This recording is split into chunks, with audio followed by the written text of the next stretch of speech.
Y si el secreto sí existe, pero te lo entregaron al revés, ¿qué pasaría si te dijera que en realidad no te ocultaron nada? Que el conocimiento que llevas años persiguiendo ya te lo dieron, gratis, en un video con música de fondo y una voz cálida, y que te lo dieron roto a propósito. Durante siglos, los guardianes del conocimiento oculto fueron perseguidos, silenciados y eliminados. Eso es verdad. Los quemaron, pero no por la razón que te contaron. Y hoy ya nadie te quema, porque encontraron algo mucho más eficaz: venderte el secreto con una pieza montada al revés. Porque un secreto que funciona se usa una vez y se acaba el negocio. Uno que falla te obliga a volver, a comprar el siguiente curso, a buscar esa capa más profunda que seguramente te faltó. La mente lo controla todo. La frase es cierta, siempre lo fue. Lo que nunca te explicaron es por dónde se entra. Este no es otro audiolibro sobre pensamiento positivo. Es el mapa de la pieza que te desatornillaron. Ese punto exacto donde el pensamiento se conecta con el cuerpo y el cuerpo con el mundo. Ahí es donde alguien metió la mano. Y sin esa pieza, todo lo demás gira en el vacío, hermoso y perfectamente inútil. Te prometieron una puerta. Te dijeron que se abría hacia afuera, hacia el universo, hacia la vida que merecías. Llevas años empujando. Al final de este libro, voy a contarte cuál fue el día exacto en que dejé de empujar. Todavía no. Primero necesitas ver lo mismo que vi yo, en el mismo orden, sin atajos. Y te advierto una cosa: cuando lo veas, no vas a poder desverlo. Respira, empecemos. Capítulo 1. El Kybalión no es egipcio. Lo escribieron en Chicago. Durante años, creíste que la frase más poderosa que habías escuchado tenía 5000 años de antigüedad. El todo es mente, el universo es mental. Te la presentaron como un susurro rescatado de las cámaras selladas de Egipto, dictado por Hermes Trismegisto, custodiado por los sacerdotes de la escuela de Tot, y transmitido en secreto de iniciado en iniciado hasta llegar, milagrosamente, a tus audífonos. Es una historia magnífica, y es falsa. Esa frase apareció impresa por primera vez en Chicago en 1908, en un librito llamado El Kybalión, firmado por 3 iniciados, cuya identidad nunca se confirmó, aunque casi todos los investigadores apuntan al mismo hombre, William Walker Atkinson, escritor prolífico del movimiento del nuevo pensamiento norteamericano. No hay ningún papiro, no hay ninguna cámara sellada. Hay un editor, una imprenta y un siglo XX que empezaba con hambre de misterio. Sé lo que estás sintiendo, porque yo lo sentí. Algo se desinfla en el pecho. Quédate un momento ahí, sin huir. Y ahora déjame darle la vuelta, porque el giro es lo mejor del capítulo. ¿Qué es más valioso? ¿Una idea copiada de una pared o una idea que alguien vivió y tuvo que escribir? Si el todo es mente fuera una transcripción egipcia, sería una reliquia, un objeto de museo, respetable y muerto. Pero si un hombre en 1908, entre el ruido de los tranvías y el humo de las fábricas, se sentó a escribir esa frase, entonces la frase no es una reliquia, es un hallazgo. Alguien la encontró viviendo, no excavando, y eso significa que tú también puedes encontrarla, porque el yacimiento sigue abierto. La tradición hermética existe y es antigua, aunque no tanto como te dijeron. El Corpus Hermeticum se escribió en Egipto entre los siglos I y III, en griego. Ese linaje es real. Lo que no lo es la línea recta desde las pirámides hasta tu teléfono. Y ahí hay una lección que va a servirte el resto del libro. Cuando alguien necesita envejecer una idea para que la aceptes, es porque no confía en que se sostenga sola. La verdad no necesita disfrazarse de faraón.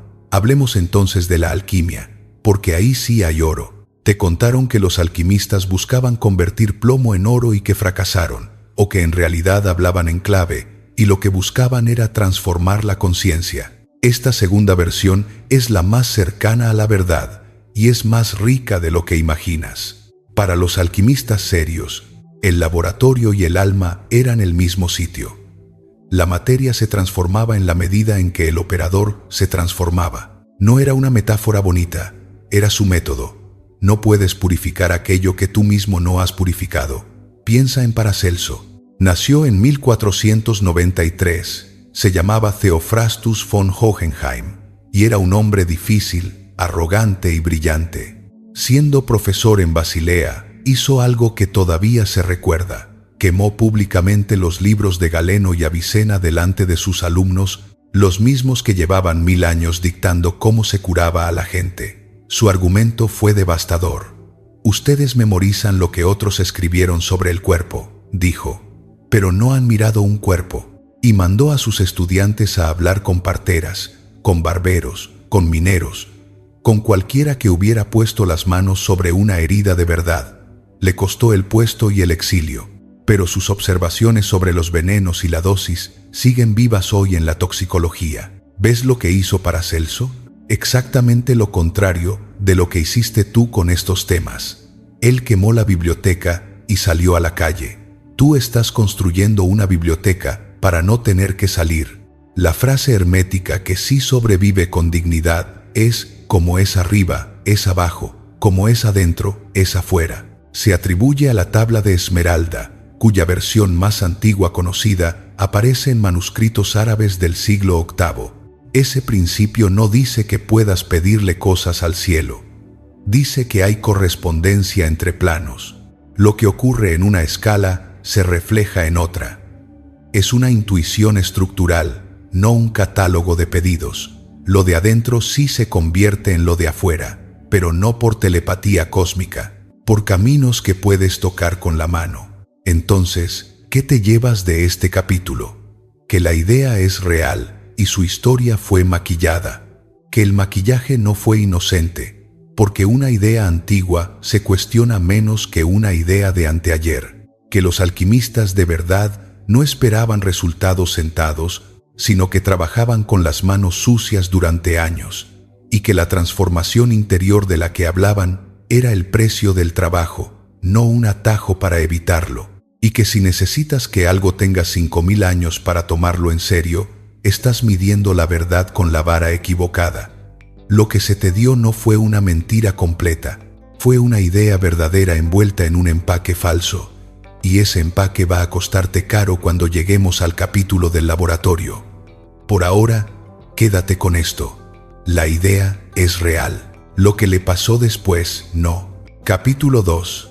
Los gnósticos odiaban el dinero. Eso que llamas manifestar tiene otro nombre, y el nombre verdadero va a incomodarte.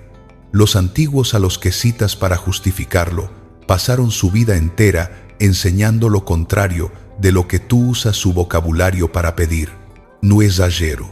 Vamos a mirarlo de frente, porque este es el punto exacto donde el cable se conectó al revés, y de ahí en adelante todo el sistema funcionó torcido. Empecemos por Platón, que aparece en cada video como si fuera el abuelo de la ley de atracción.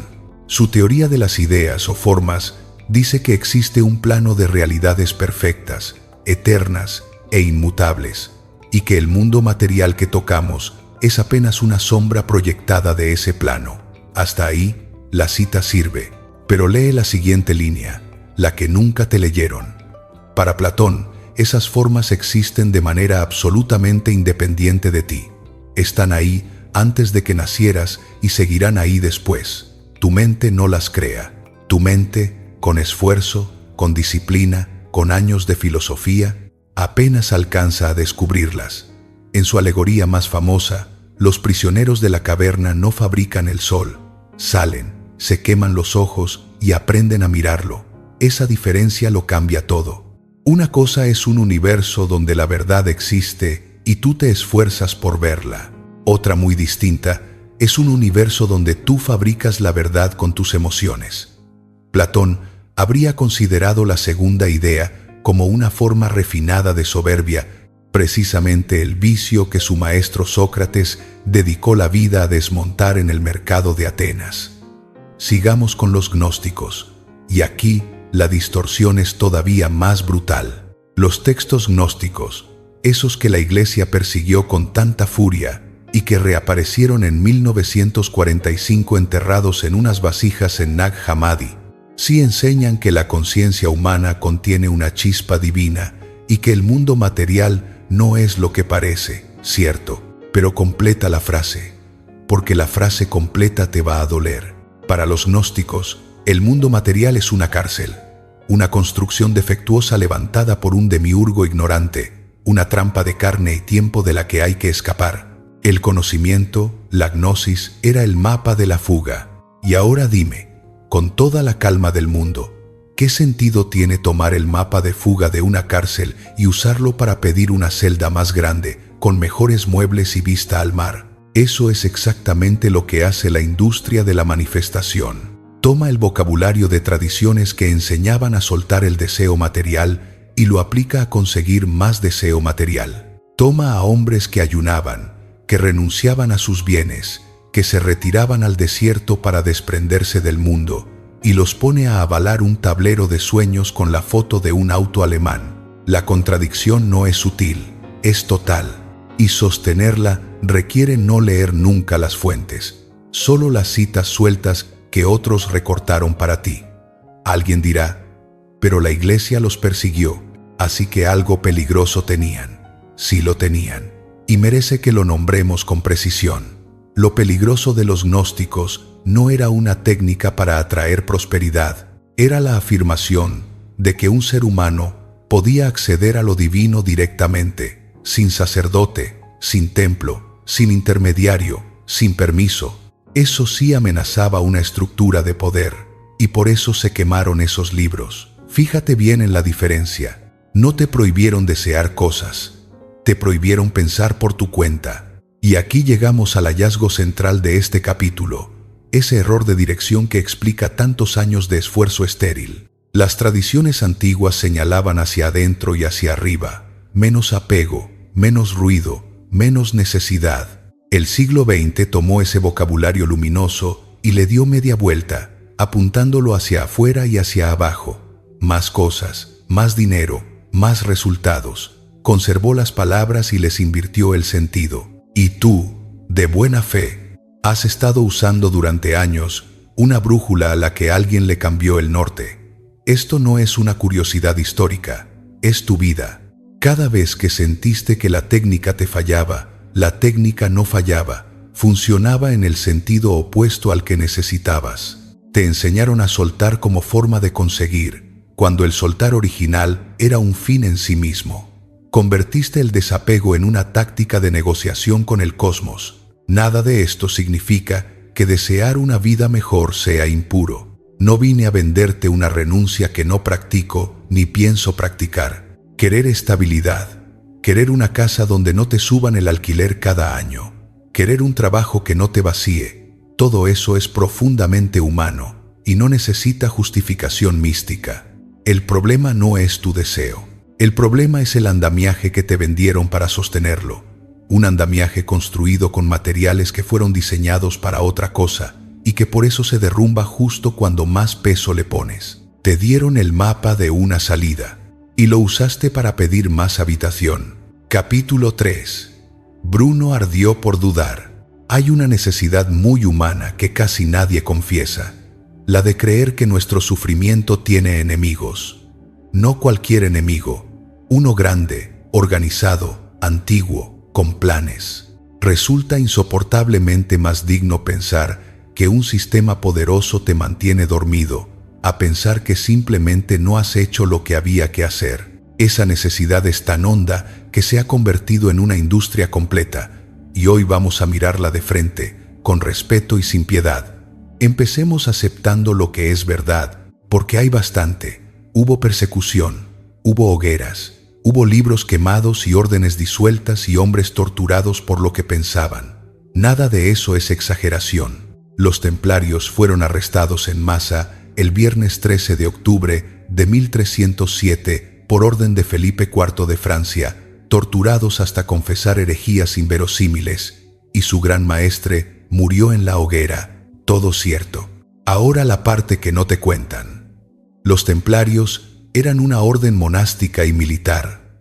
Protegían peregrinos, administraban fortalezas y crearon uno de los primeros sistemas de crédito internacional de Europa.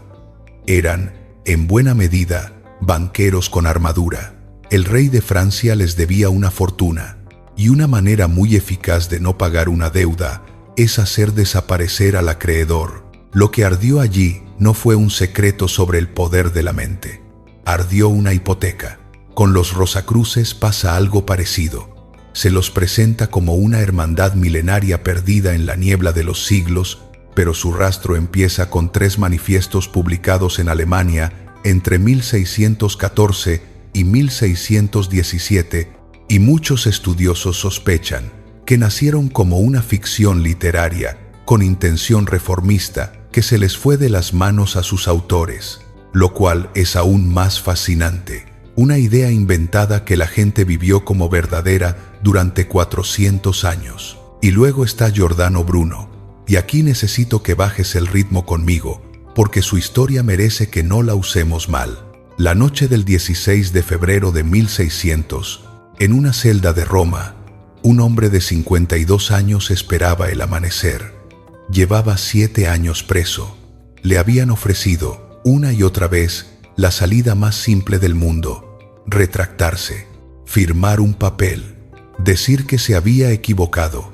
Y él, que era vanidoso y difícil, y a veces insoportable incluso para sus aliados, no firmó. A la mañana siguiente lo llevaron al campo de Fiori, le clavaron la lengua para que no pudiera hablar a la multitud, y lo quemaron vivo. Ahora te pregunto, ¿por qué crees que ardió? Los videos te dirán que murió por enseñar que la mente crea la realidad. Los documentos del proceso dicen otra cosa. Bruno fue condenado por proposiciones teológicas. Negaba la Trinidad, negaba la divinidad de Cristo tal como la definía la Iglesia. Negaba la virginidad de María, sostenía que el universo era infinito y que había innumerables mundos habitados, y coqueteaba con la idea de la transmigración de las almas. Fue una condena por pensar distinto sobre Dios y sobre el cosmos, no por una técnica de prosperidad. Y aquí está el punto que quiero que te lleves clavado. Lo que la historia persiguió con más saña nunca fue un método para conseguir cosas. Fue el derecho a pensar por cuenta propia. Esa frase que el relato popular repite con razón. Un ser humano que domina su mente es imposible de controlar, es verdadera, solo que la interpretaste al revés. Dominar tu mente no significa aprender a proyectar deseos hacia el cosmos. Significa ser capaz de sostener una idea que nadie a tu alrededor sostiene, de examinar una creencia que te consuela y admitir que es falsa, de resistir la presión de tu propio grupo cuando te dice qué es lo que debes creer para pertenecer. Bruno tenía eso, y por eso lo mataron. Piensa ahora en tu situación, que es infinitamente más afortunada y por eso mismo más exigente. A ti nadie te quema, nadie va a arrestarte por lo que piensas. No existe una inquisición esperándote a la salida del trabajo. Y sin embargo, escúchame bien, porque aquí no voy a decirte que no hay nada oculto. Sí hay algo que no quieren que sepas. Solo que no es lo que te contaron. Lo que no quieren que descubras es que el secreto ya te lo entregaron. Te lo pusieron en las manos, en un video gratuito, con música de fondo y una voz cálida. Te lo entregaron adulterado, con una pieza montada al revés. Porque un secreto que funciona se usa una vez y se acaba el negocio. Un secreto que no funciona, en cambio, te obliga a volver, a comprar el siguiente curso, a ver el siguiente video, a buscar la capa más profunda que seguramente te faltó. La censura perfecta del siglo XXI no consiste en quemar el libro, consiste en vendértelo roto y hacerte creer que el que está roto eres tú. Nadie te quema, solo te distraen. Tu atención es el recurso que se compra y se vende, y hay industrias enteras cuyo único negocio consiste en que tú nunca termines de pensar una idea hasta el final. Esa es la hoguera moderna, y arde tan despacio que ni siquiera la sientes. No genera mártires, genera usuarios. Y ya que estamos limpiando la casa, limpiemos también a Descartes. Pienso, luego existo no significa que tu pensamiento fabrique la realidad. Ese hombre buscaba lo contrario de una promesa mágica, una sola cosa de la que no pudiera dudar. Dudó de sus sentidos, del mundo exterior, de las matemáticas, y encontró un único suelo firme. Si estoy siendo engañado, alguien está siendo engañado, y ese alguien soy yo. Es humildad radical, no omnipotencia. Deberíamos aprender de él más que de cualquier gurú. Mira lo que sobrevive cuando le quitas el maquillaje. Sobrevive un linaje de personas que pagaron caro por mirar el mundo con ojos propios. Sobrevive Paracelso quemando los libros, Bruno callado con la lengua clavada, Descartes dudando de todo en una habitación helada. Esa es la herencia, y vale más que cualquier secreto de manifestación, porque no depende de que el universo te haga un favor. Depende de tu coraje para no repetir lo que todos repiten. Quédate un momento con esto. Y ahora vamos al lugar donde te mintieron con bata blanca. Capítulo 4. El observador cuántico no tiene ojos. La palabra observador te engañó durante años, y lo hizo con una elegancia que casi merece aplausos. En física cuántica, observar no significa mirar. Ese es todo el truco, y cabe en una sola línea. Ahora déjame contarte cómo funcionó la estafa, porque entender el mecanismo va a devolverte algo que creías perdido. ¿Conoces el experimento de la doble rendija? Se dispara una partícula hacia una pantalla con dos ranuras. Sin medir por cuál pasa, se comporta como una onda y produce un patrón de interferencia. En cuanto se coloca un detector para saber por cuál rendija pasó, el patrón desaparece y la partícula se comporta como partícula. De ahí saltaron a la conclusión que te vendieron. La conciencia humana modifica la materia. Tú, con solo mirar, cambias el universo. Es una frase preciosa y es un fraude. En ese experimento, observar significa interactuar físicamente con la partícula para obtener información. Un detector lanza fotones contra ella. Otro sistema la toca. La medición es un choque, no una contemplación. El resultado cambia porque golpeaste algo diminuto con algo diminuto, no porque tu alma se asomó a mirar. Los físicos llaman de coherencia al proceso por el cual un sistema pierde su comportamiento cuántico al interactuar con su entorno. Y ocurre exactamente igual en un laboratorio vacío, de madrugada, sin ningún ser humano consciente en el edificio. La inmensa mayoría de los físicos rechaza la interpretación mística de este fenómeno. Y lo hace por una razón muy simple. No hay un solo experimento que la respalde. Respira. Sé lo que se cae aquí. La única pieza que parecía tener sello científico. Lo que viene a reemplazarla es más poderoso, más útil y, esto es lo hermoso, absolutamente real. Existe un experimento verdadero que sí demuestra que tu mente decide qué realidad llega a tu vida. Lo hicieron Daniel Simmons y Christopher Chabris en 1999 y se conoce como el experimento del gorila invisible.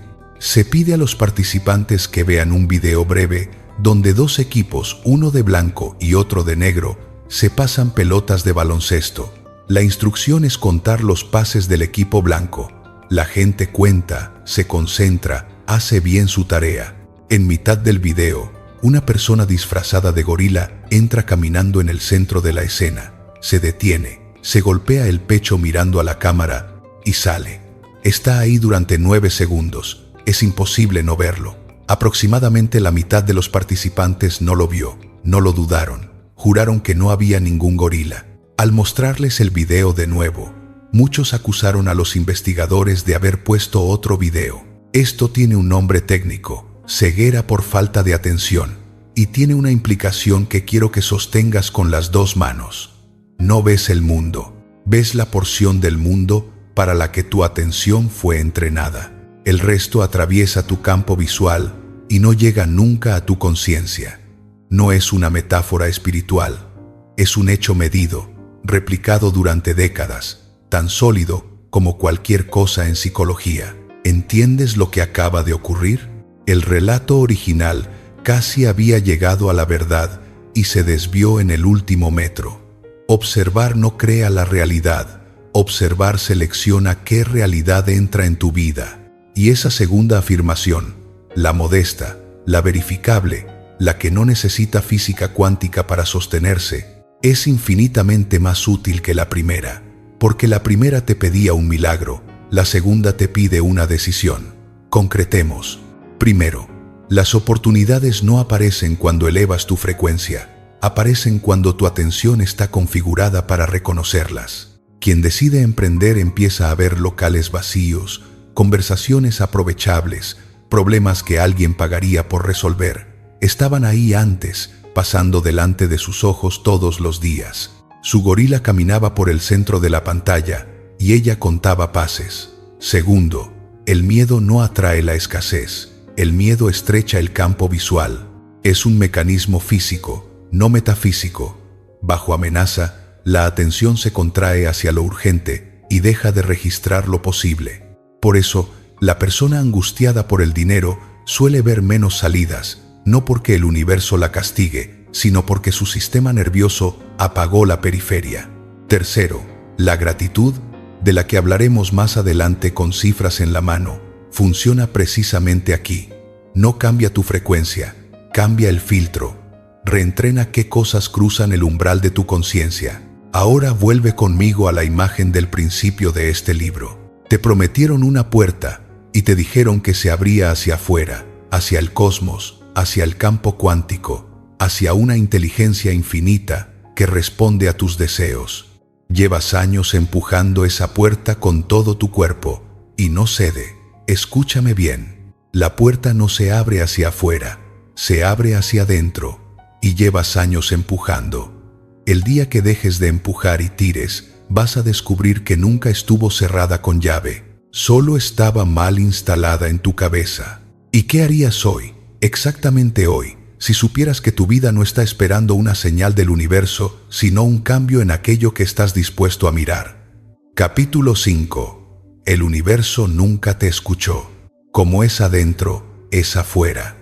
De los 7 principios herméticos, este es el único que puedes verificar hoy mismo, sin fe, sin ritual y sin permiso de nadie. Solo necesitas una sala de espera y 40 minutos. Marisol llega 15 minutos antes a la sala de espera.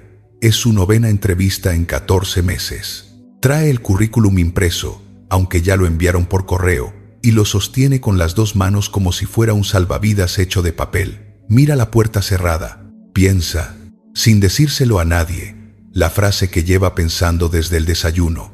No me van a elegir. Cuando la llaman, entra con los hombros hacia adelante. Da un apretón que dura un instante menos de lo normal. Sonríe con la boca, no con los ojos. Su voz sube al final de cada frase, convirtiendo sus afirmaciones en preguntas. Le preguntan por el salario, dice una cifra y añade, sin que nadie se lo pida, pero soy flexible. Le ofrecen un te avisamos. En el taxi de vuelta confirma lo que ya sabía. El universo, otra vez, no la escuchó. Lo que acabas de leer es la ley de la vibración, funcionando exactamente como funciona, solo que no hay ninguna onda, no hay ninguna frecuencia viajando por el aire. Hay una mujer cuya expectativa modificó su cuerpo, y cuyo cuerpo modificó la conducta de otras personas, y esa conducta confirmó la expectativa. El círculo se cerró en 40 minutos, sin intervención cósmica de ninguna clase. Esto tiene nombre, tiene fecha y tiene estudios. Se llama profecía autocumplida. En 1968, Robert Rosenthal y Lenore Jacobson hicieron un experimento en una escuela primaria de California que todavía se enseña en todas las facultades de psicología. Aplicaron un test a los alumnos y luego le dijeron a los maestros que ciertos niños, elegidos completamente al azar, mostraban un potencial de crecimiento intelectual excepcional. No era verdad. Eran niños normales seleccionados con un sorteo. Al final del curso, esos niños habían mejorado su rendimiento de manera significativa respecto al resto. ¿Qué pasó? Los maestros, sin saberlo y sin proponérselo, los miraron más tiempo. Les dieron unos segundos extra para responder. Les sonrieron con más frecuencia. Les hicieron preguntas más difíciles, porque los creían capaces, y los niños respondieron a ese trato. La creencia del adulto se convirtió en conducta, y la conducta se convirtió en resultado. Vuelve a Marisol. Su creencia también se convirtió en conducta, en la duración del apretón de manos, en la entonación ascendente, en el pero soy flexible que nadie pidió, en los ojos que buscaban permiso. Los entrevistadores no leyeron su frecuencia, leyeron su cuerpo, y su cuerpo estaba contando una historia muy clara. Yo tampoco me contrataría. Aquí está la frase original, la que el relato antiguo repite sin entender, y que ahora por fin podemos sostener sin mentir. Tu mundo interno sí modifica tu mundo externo, no por el aire, por tu cuerpo. Esa corrección de 3 palabras es la diferencia entre una superstición y una herramienta. Un apunte sobre Ernest Holmes, citado siempre como filósofo y científico. Fue un pensador estadounidense, fundador de la ciencia religiosa, figura del nuevo pensamiento, sincero, interesante, con textos que a mucha gente le hicieron bien, científico, no. Y esa etiqueta falsa importa, porque cuando alguien necesita disfrazar de ciencia lo que es fe, te está vendiendo algo que no resiste su nombre verdadero. Quédate con Holmes, solo llámalo por lo que fue. Ahora observa el contraste completo, porque es el corazón de este capítulo. Antes creías que tus pensamientos emitían una señal invisible y que el cosmos, sintonizado a esa señal, te devolvía circunstancias equivalentes. Hoy sabes algo mejor. Tus pensamientos regulan tu postura, tu respiración, el tono de tu voz, la dirección de tu mirada, la velocidad con que respondes, la cantidad de preguntas que te atreves a hacer, el precio que te atreves a pedir. Y todo eso lo leen otros seres humanos en menos de un segundo, casi siempre sin darse cuenta de que lo están leyendo. Antes esperabas una respuesta del universo. Ahora entiendes que la respuesta llega de personas y que las personas responden a señales que tú emites con el cuerpo, no con el alma. Antes pensabas que había que elevar la vibración. Ahora sabes que hay que enderezar la espalda, sostener la mirada 3 segundos más, decir tu cifra y callarte después. Callarte después. Ese silencio incómodo vale más que un año de afirmaciones. Y ahora la pregunta seria, la que separa el consuelo de la transformación. Si tu expectativa se filtra por el cuerpo y el cuerpo produce la respuesta que confirma la expectativa, ¿por dónde se rompe ese círculo? No por el pensamiento, todavía no. Intentar convencerte de que te van a contratar cuando llevas 9 rechazos es pedirle a tu mente que crea algo contra la evidencia, y tu mente no es tonta. El círculo se rompe por afuera. Se rompe el día que decides gobernar la conducta, aunque la creencia siga siendo la misma. Marisol no necesita sentirse segura. Necesita entrar sin el currículum en las manos, dar el apretón completo, decir su cifra y quedarse en silencio, con miedo, con las manos frías, con la voz temblando un poco. Y ese día, por primera vez, algo distinto va a ocurrir del otro lado de la mesa. Guarda esa imagen, porque es la puerta de entrada al capítulo siguiente. La conducta no es el resultado de la certeza, es su origen. Capítulo 6. Nunca vas a sentirte listo. Eso que llamas todavía no estoy alineado, tiene un nombre menos elegante y mucho más honesto. Se llama miedo, y ha encontrado un disfraz espiritual tan bueno que ya nadie lo reconoce, ni siquiera tú. Vamos a desnudarlo hoy, porque mientras siga vestido de sabiduría, va a seguir gobernando tu vida con total impunidad. Y hay una ironía deliciosa aquí, porque el propio texto que te vendieron ya te lo había advertido. El principio hermético del ritmo dice que todo fluye y refluye, que todo tiene sus períodos de avance y retroceso, que el péndulo oscila siempre. Hasta ahí lo citan todos. La línea siguiente, que nadie repite, dice que el maestro no espera a que el péndulo vuelva. El maestro se planta, neutraliza la oscilación y actúa desde el punto medio, sin importar hacia dónde va el movimiento. En otras palabras, la propia tradición que usas para justificar tu espera te está diciendo, con todas las letras, que esperar es lo contrario del dominio. La doctrina moderna te enseñó una secuencia distinta. Primero, eleva tu vibración. Primero, siéntete abundante. Primero, alinéate, suelta el bloqueo, sana la herida, entra en el estado correcto. Y entonces, desde ese estado, actúa. Suena tan razonable que nunca lo cuestionaste. ¿Quién querría actuar desde el miedo?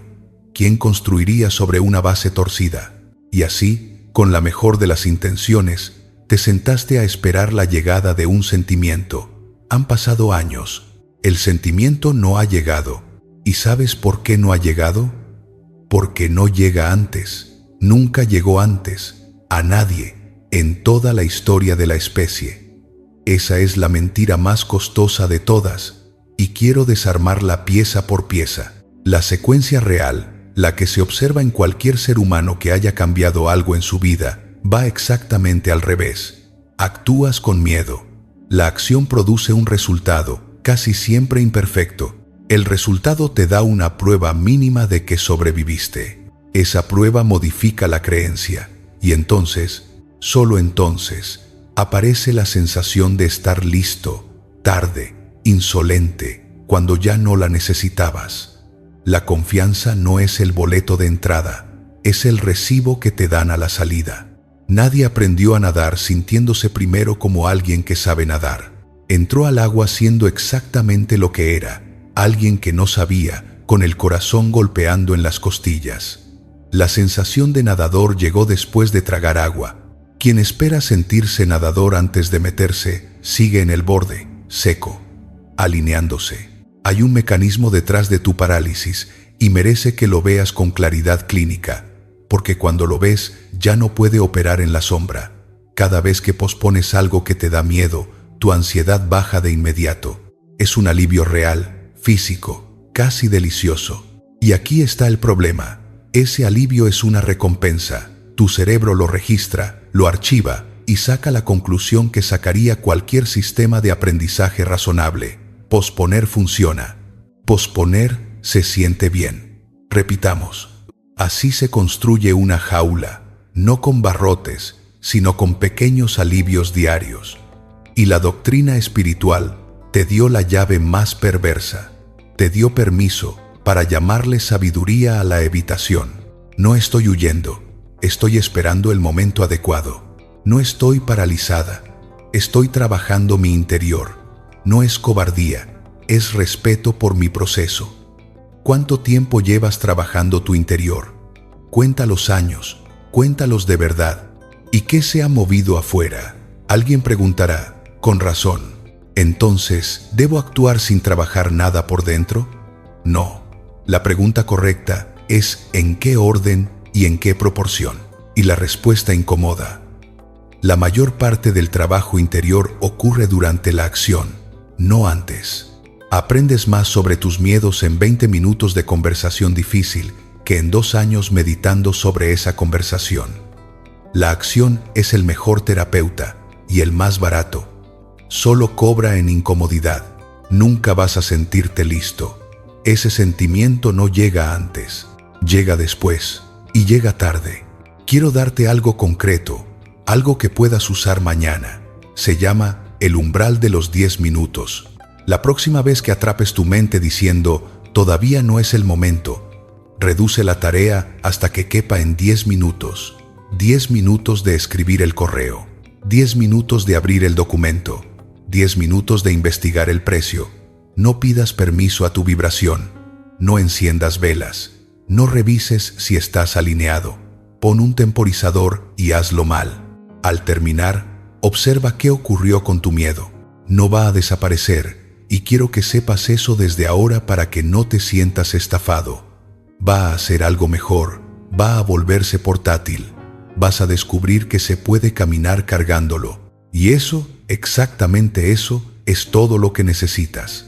Te confieso algo antes de cerrar. Yo esperé 9 años el momento adecuado para escribir. 9. Y durante esos 9 años leí sobre escritura, medité sobre escritura, hablé de escritura con una elocuencia sospechosa. La mañana que finalmente escribí la primera página, no me sentía preparado ni alineado ni sabio. Me sentía ridículo. La página era mala, pero esa mañana dejé de ser alguien que iba a escribir y me convertí en alguien que estaba escribiendo. Y el sentimiento que llevaba 9 años esperando apareció esa misma tarde, sin avisar, mientras lavaba los platos. Capítulo 7. No fue tu culpa. Nada de eso fue tu culpa. No atrajiste el cáncer de tu madre. Léelo otra vez. No lo atrajiste. No lo manifestaste con un pensamiento oscuro que tuviste una noche de invierno. No vibraste en la frecuencia de la enfermedad.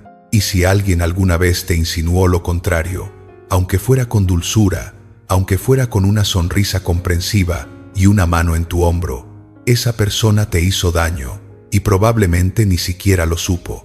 Este es el capítulo que el material original no tiene. No lo tiene porque es el capítulo que destruye el negocio. Y sin embargo, es el único que puede devolverte algo que llevas años perdiendo sin darte cuenta. El derecho a no ser culpable de todo. Sigamos el razonamiento hasta el final, que es lo que nadie hace. Si tu mente crea toda la realidad, entonces el niño golpeado creó su golpiza. La mujer despedida en un recorte de 200 personas atrajo su despido. La familia bajo los escombros del terremoto no estaba alineada. Esa es la conclusión lógica, y no la exagero.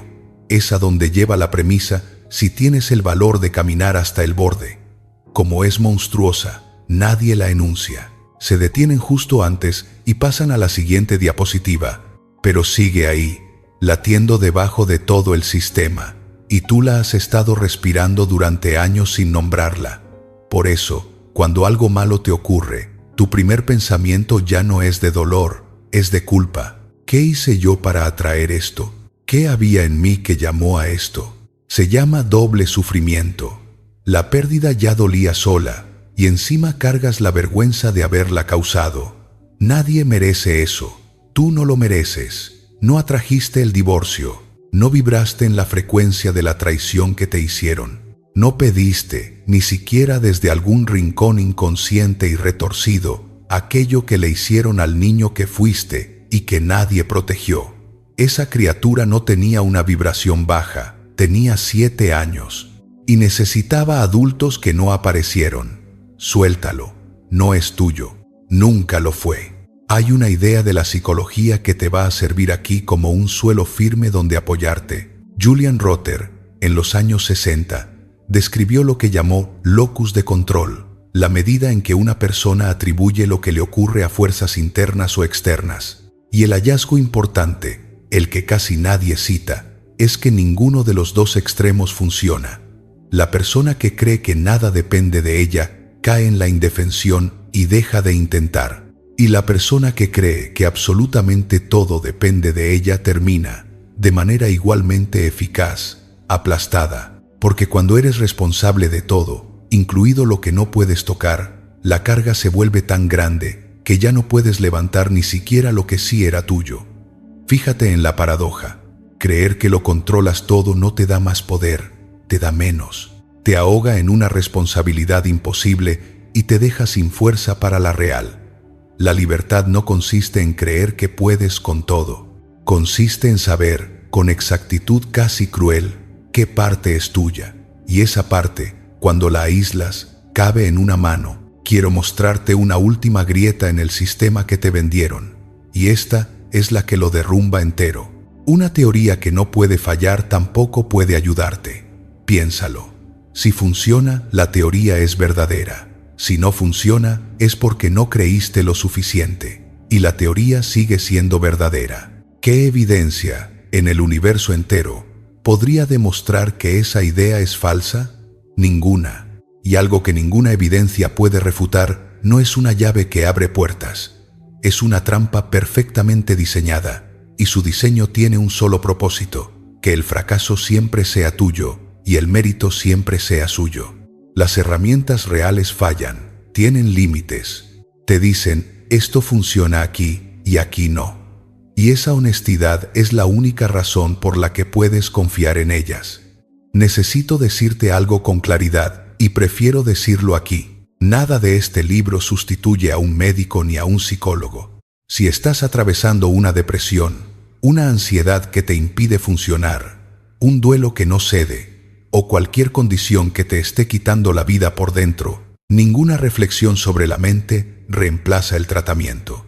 Buscar ayuda profesional no es una falla de vibración. Es exactamente la clase de acción concreta de la que habla este libro entero. Hay puertas que nunca fueron tuyas, nunca lo fueron, y no las cerraste tú. Ahora quiero que sientas lo que ocurre cuando dejas caer ese peso, porque hay algo hermoso esperando debajo. Cuando dejas de ser responsable de todo, por primera vez puedes ver con nitidez lo que sí depende de ti, y resulta que no es poco. Depende de ti lo que haces con las siguientes 2 horas. Depende de ti la conversación que llevas 6 meses evitando. Depende de ti el mensaje sin enviar, la cifra que no te atreves a pedir, el hábito que empieza esta noche o no empieza nunca. Ese territorio es tuyo por completo, y es el único donde tu poder es real. No es cósmico, es mejor, es verificable. Y ahora quiero devolverte el título de este libro, porque llevas 7 capítulos creyendo que te lo estoy quitando. La mente lo controla todo. La frase es verdadera, siempre lo fue. Lo que nunca te explicaron es qué significa esa palabra, todo. No significa el clima, no significa el tumor, no significa el terremoto, ni la crueldad que otro ser humano eligió ejercer sobre ti cuando eras pequeño y no podías defenderte. Nada de eso fue jamás tuyo. Y mientras lo cargaras dentro de ese todo, el poder de tu mente era una fantasía imposible de sostener.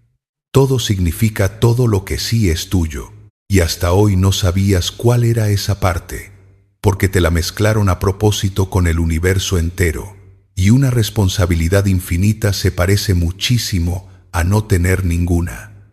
Ahora la ves separada. Es más pequeña de lo que te prometieron. También es enteramente tuya, sin una sola grieta por donde se escape. Y sobre ese territorio, escúchame bien, tu mente sí tiene un poder absoluto.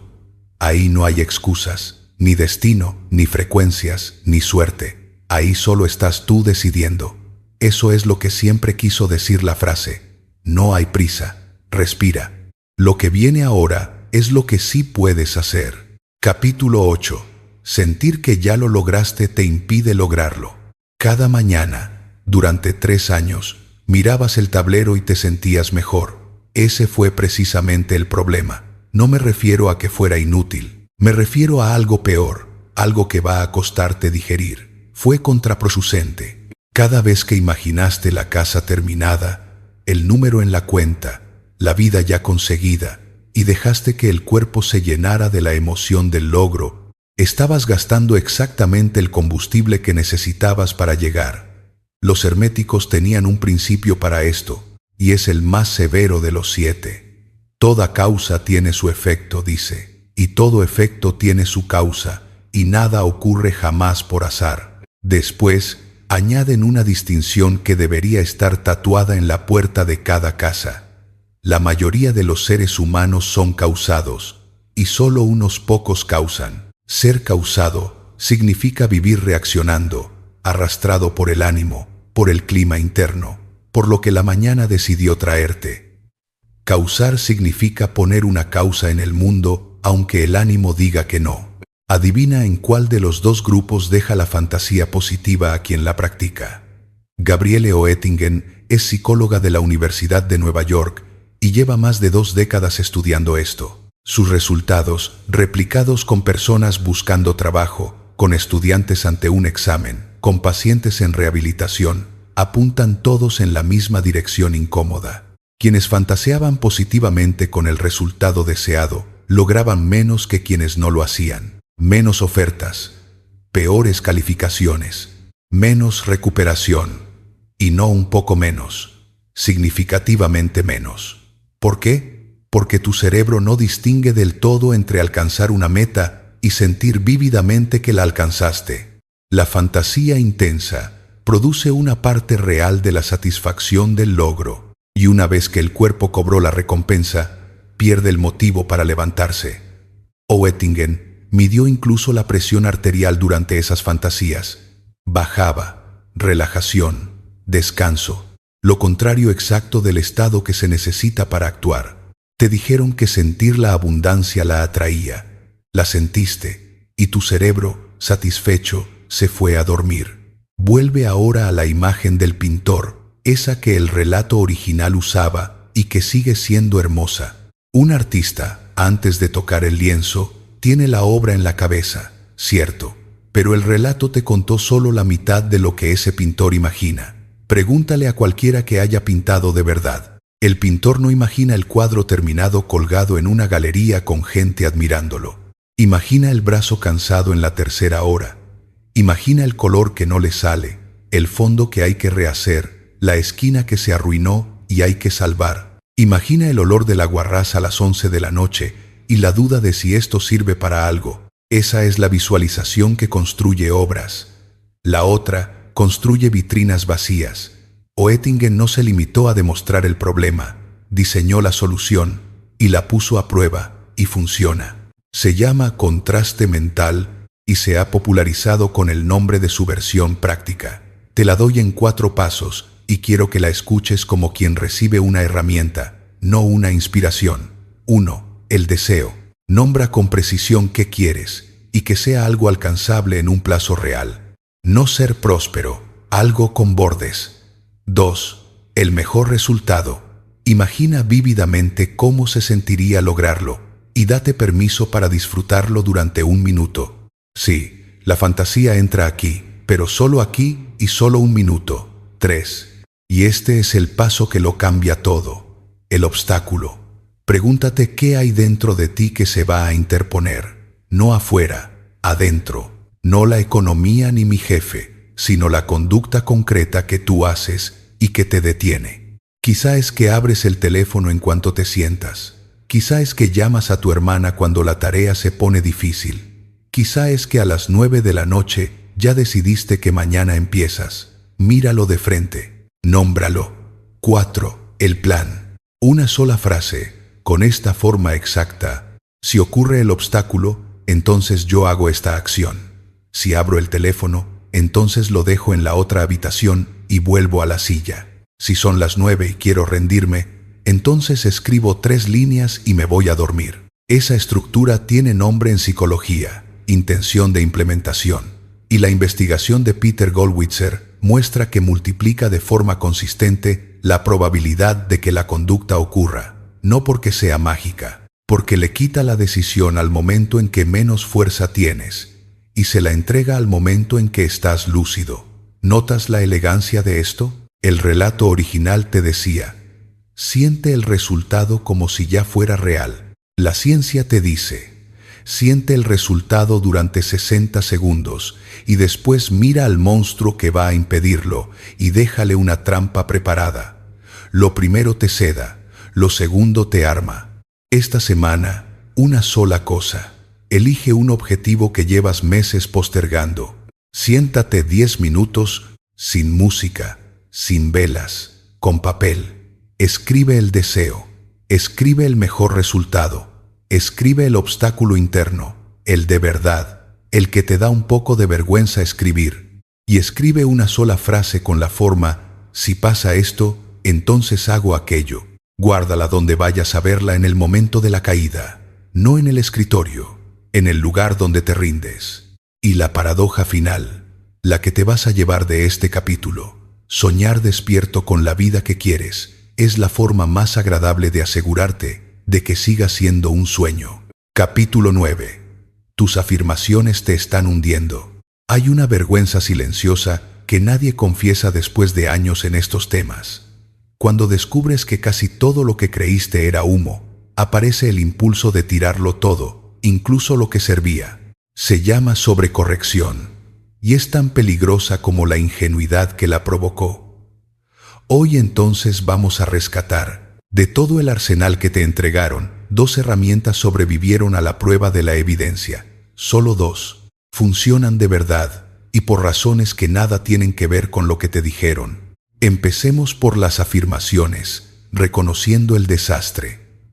Soy perfectamente amado, próspero y millonario, repetido frente al espejo por alguien con deudas y la autoestima quebrada. Los estudios sobre autoafirmaciones muestran algo que debió gritarse hace 20 años.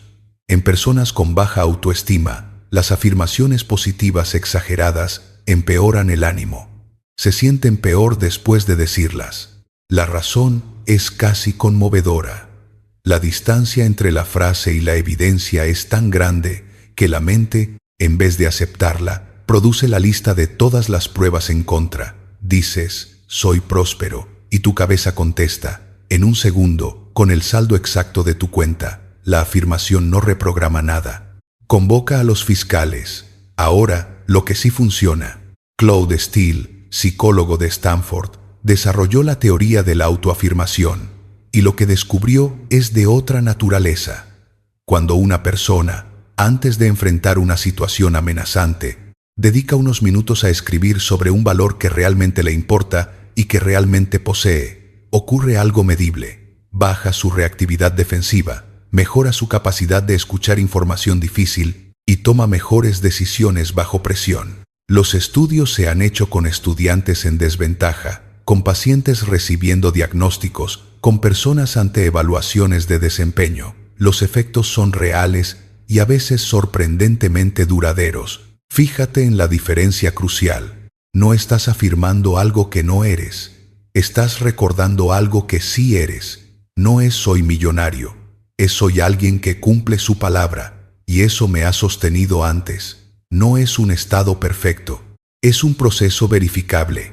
La fórmula entonces cambia. En vez de lo tengo todo, di, estoy aprendiendo a hacer esto.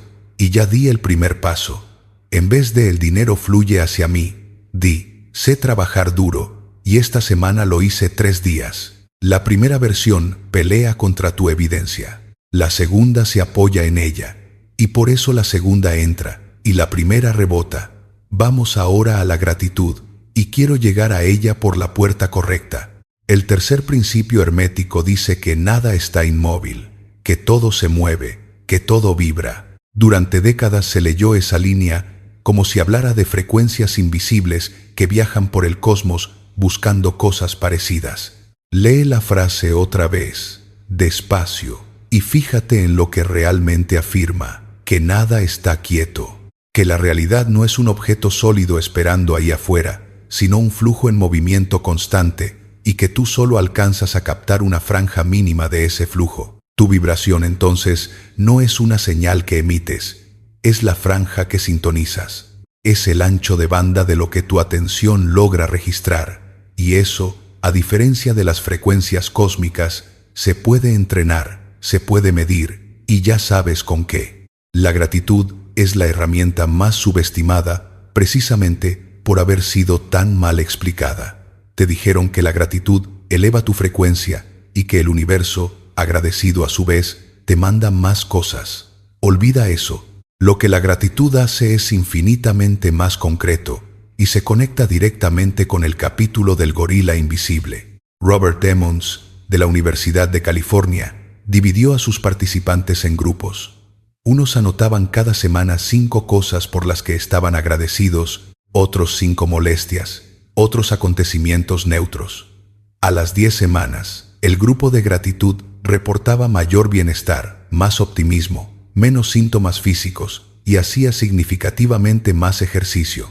En otras variantes, se midió mejor calidad de sueño. El mecanismo no tiene nada de místico. La gratitud reentrena el filtro. Cuando cada noche tienes que encontrar 3 cosas buenas, tu cerebro empieza a buscarlas durante el día. Y lo que se busca, se encuentra. El gorila que antes no veías, ahora aparece. Te voy a contar el caso de Tomás, porque es la mejor prueba que conozco. Llevaba 2 años sintiendo que su vida no tenía nada rescatable, y empezó a escribir 3 líneas cada noche, sin ambición y con bastante escepticismo. Las primeras semanas le costó horrores. Anotaba cosas ridículas: el café, el sol, el perro. A los 60 días su vida exterior era idéntica. Mismo trabajo, mismo sueldo, mismo apartamento. Pero algo había cambiado, y él lo describió así. Antes, cuando entraba a su casa, lo primero que veía era la humedad de la pared del fondo. Después de 2 meses, lo primero que veía era la luz que entraba por la ventana de la cocina a las 7 de la tarde. La pared seguía húmeda. La luz siempre había estado ahí. Lo que cambió fue el orden en que su cerebro le mostraba la habitación. Y quien ve primero la luz, toma decisiones distintas de quien ve primero la humedad. Este capítulo pide papel, no para guardarlo, sino para verlo fuera de ti. Divide una hoja en 2 columnas. A la izquierda, escribe 3 afirmaciones que hayas repetido durante años y que tu propia evidencia contradice. A la derecha, tradúcelas. Por cada una, escribe una frase que sea verdadera hoy, aunque sea pequeña, aunque parezca insignificante. Después, en el reverso, escribe 3 cosas de las últimas 24 horas por las que sientas algo parecido al agradecimiento. No busques cosas grandes, busca cosas específicas. No mi familia, sino cómo se rió mi hija cuando se me cayó el vaso. La especificidad es lo que entrena el filtro. Lo general no entrena nada. Hazlo 7 noches seguidas y luego decides si sigues. Nada de esto cambiará el mundo mañana. Cambiará qué parte del mundo eres capaz de ver. Y eso, como ya sabes, es lo que decide qué puertas alcanzas a distinguir cuando pasas caminando frente a ellas. Capítulo 10. La mente no lo controla todo. El pensamiento y la intención, por sí solos, no bastan. Esa frase estaba escondida en el material original, casi al final, como si a su autor se le hubiera escapado la verdad sin darse cuenta. Es lo más honesto de todo el relato antiguo. Y quiero devolvértela ahora, limpia, en el lugar que le corresponde. No como una nota al pie, sino como la columna vertebral de todo. Puedes poner una semilla en la tierra. Puedes elegirla con cuidado, hablarle, visualizarla convertida en árbol, agradecerle su existencia futura. Si no la riegas, se pudre. La tierra no negocia. El universo, si tiene alguna opinión, tampoco. Hablemos ahora de la intención con la seriedad que merece. Decir quiero ser rico no significa nada. No tiene bordes, ni fecha, ni forma. Es un deseo con la consistencia del vapor. Decir quiero generar una cantidad específica de dinero en los próximos 6 meses a través de mi negocio es otra cosa por completo. Tiene cifra, plazo y canal. Y lo decisivo, puedes saber si lo lograste o no. Esa posibilidad de fracasar es lo que la convierte en meta real. El deseo vaporoso nunca fracasa, porque nunca se somete a prueba. Por eso es tan cómodo, y por eso no construye nada. La psicología lleva medio siglo confirmando esto. Edwin Locke y Gary Latham, tras cientos de estudios, establecieron los principios de la fijación de metas. Las específicas producen más rendimiento que las vagas del tipo hazlo lo mejor que puedas. Las difíciles producen más que las fáciles, siempre que la persona las acepte. Y todo se derrumba sin retroalimentación, es decir, si no puedes ver si avanzas. 3 condiciones: específica, difícil, medible. Lo demás es decoración. Y luego está la pieza que cierra el mecanismo, la que ya conociste en el capítulo del contraste mental. Peter Gollwitzer demostró que la distancia entre una buena intención y una conducta real se acorta de manera notable cuando la intención se formula con la estructura sí entonces. Si son las 7 de la mañana y estoy en la cocina, entonces abro el cuaderno. Si suena la alarma, entonces mis pies tocan el suelo antes de que mi cabeza opine. Si él me contesta con evasivas, entonces repito mi pregunta una sola vez y me quedo callado. Parece simple hasta el ridículo. Y sin embargo funciona, porque el momento de la acción es el momento en que menos capacidad de decidir tienes. Y tú ya decidiste antes, cuando estabas fuerte. Sobre la flexibilidad, una precisión. Se dice que a veces el universo tiene planes mejores que los tuyos. Y esa frase lleva años usándose como anestesia para el fracaso. La versión honesta es otra. La meta se mantiene fija, los medios se mantienen flexibles. Si querías esa cifra a través de un negocio y el negocio no funcionó, la cifra sigue en pie y el camino cambia. Lo que no puedes hacer es usar la flexibilidad como puerta trasera para abandonar la meta y llamarlo sabiduría cósmica. Rendirse está permitido. Solo llámalo por su nombre y sabrás qué hacer con eso. Y ahora mira con calma lo que has construido durante estos 10 capítulos. Tienes una biblioteca enorme en la cabeza y un desierto intacto en la vida. Sabes más que casi todos los que te rodean sobre leyes universales, vibración y poder mental, y tu vida de hoy se parece, de manera casi insultante, a tu vida de hace 3 años.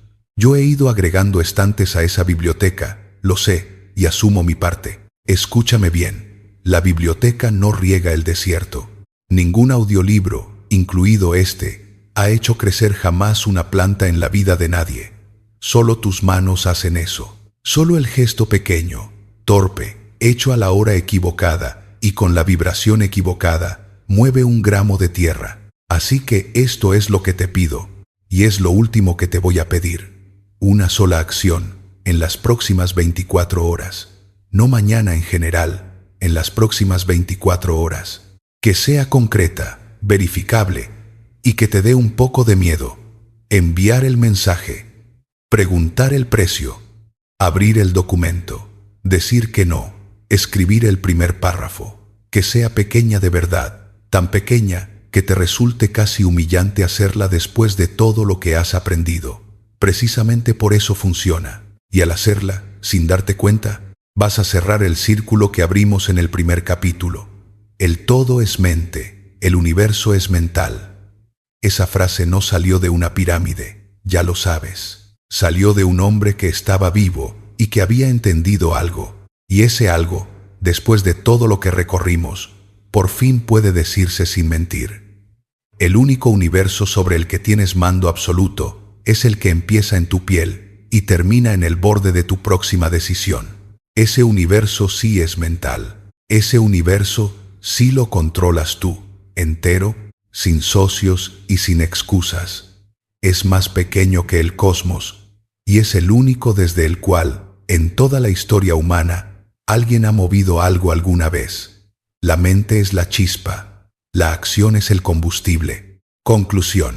Voy a contarte el día exacto en que dejé de empujar. Era un martes de octubre, temprano, con esa luz gris que tiene la ciudad antes de que despierte del todo. Llevaba 3 años con un tablero de sueños pegado en la pared de mi habitación. Tenía una casa recortada de una revista, una cifra escrita con marcador rojo y la foto de una persona a la que ni siquiera recordaba por qué había pegado ahí.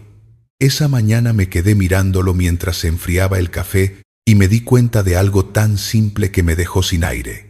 Lo había mirado más de 1000 veces y no había hecho ni una sola de las cosas que ese tablero me estaba pidiendo.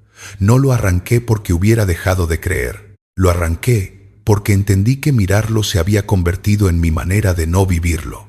Lo que aprendí escribiendo este libro no fue que me mintieron. Aprendí algo bastante más incómodo. Yo necesitaba esa mentira. Era muchísimo más soportable pensar que un conocimiento antiguo me había sido ocultado, que aceptar la verdad simple de que yo tenía miedo y no estaba haciendo nada. El secreto prohibido me regalaba un enemigo afuera, y con un enemigo afuera, uno puede pasarse la vida entera preparándose para la batalla sin dar jamás el primer golpe. El día que solté a ese enemigo, me quedé solo con 2 cosas en la habitación, yo y algo sin hacer. Fue el día más pobre de mi vida espiritual, y también el primero en que algo, por fin, se movió. Pensé que renunciar al misterio iba a encoger el mundo.